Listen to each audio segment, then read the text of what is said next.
Hello നമസ്കാരം. Page 3 അക്കാദമിയുടെ പുതിയൊരു വീഡിയോയിലേക്ക് ഏവർക്കും സ്വാഗതം. ഇപ്പോൾ ഈ നേരത്ത് ഇങ്ങനൊരു വീഡിയോ ചെയ്യുന്നതിൻ്റെ ഉദ്ദേശം എന്താണെന്ന് വെച്ച് കഴിഞ്ഞാൽ ഒരു പ്രധാനപ്പെട്ട അറിയിപ്പ് നിങ്ങളിലേക്ക് എത്തിക്കാൻ വേണ്ടിയിട്ടാണ്, ഒരു അപ്ഡേറ്റ് നിങ്ങളിലേക്ക് എത്തിക്കാൻ വേണ്ടിയിട്ടാണ്.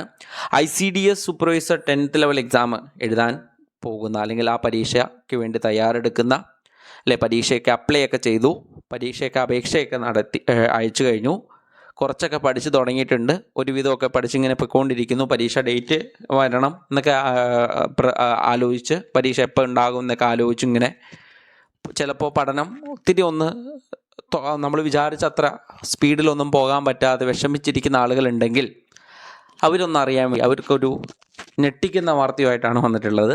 എന്താണ് ഈ ഞെട്ടിക്കാന്ന് വെച്ച് കഴിഞ്ഞാൽ, നമ്മളുടെ ICDS സൂപ്പർവൈസർ 10th എക്സാമിൻ്റെ കൺഫർമേഷൻ കൊടുക്കാനുള്ള മെസ്സേജ് വന്നു തുടങ്ങിയിട്ടുണ്ട്. ഒരുപക്ഷെ നിങ്ങളുടെയൊക്കെ മെസ്സേജിലേക്ക് ഇപ്പോൾ വന്നിട്ടുണ്ടാകും, അല്ലെങ്കിൽ ഇന്നും നാളെയൊക്കെ ആയിട്ട് നിങ്ങളിലേക്ക് എത്തും. ഇന്നും അർദ്ധരാത്രിയൊക്കെ ആകുമ്പോഴേക്കൊക്കെ നിങ്ങൾക്ക് മെസ്സേജ് വരും ഫോണിൽ. എന്തായിട്ടും നിങ്ങളുടെ പേര് പറഞ്ഞിട്ട് please login profile and submit confirmation for writing exam for category number 236/2024 through OTP system from 23/11/2024 to 12/12/2024 ഇങ്ങനൊരു മെസ്സേജ് വരും കേരള PSCയുടെ. അതുപോലെ എന്താണ് ഈ പറയുന്നത്? 236/2024 പരീക്ഷയുടെ കൺഫർമേഷൻ കൊടുക്കാൻ നാളെ മുതൽ പറ്റും. ഇന്ന് 22-ാം തീയതിയാണ്, നാളെ 23-ാം തീയതി. നാളെ മുതൽ ഡിസംബർ 12 വരെ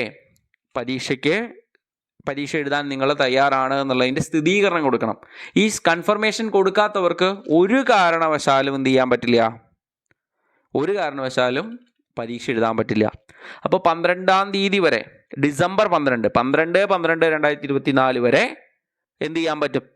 കൺഫർമേഷൻ കൊടുക്കാനുള്ള സമയമാണ് നാളെ മുതൽ, 23-ാം തീയതി മുതൽ.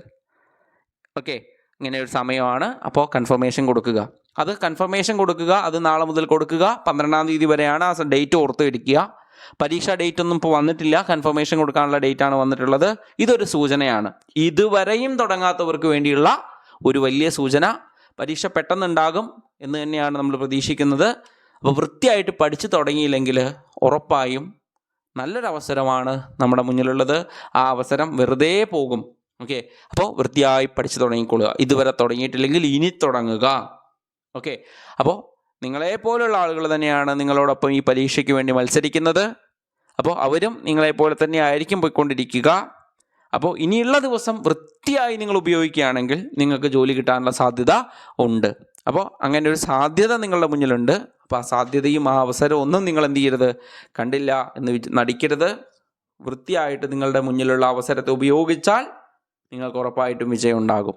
ഓക്കെ, ബാക്കി വിവരങ്ങൾ തീർച്ചയായിട്ടും വഴിയേ തരാം.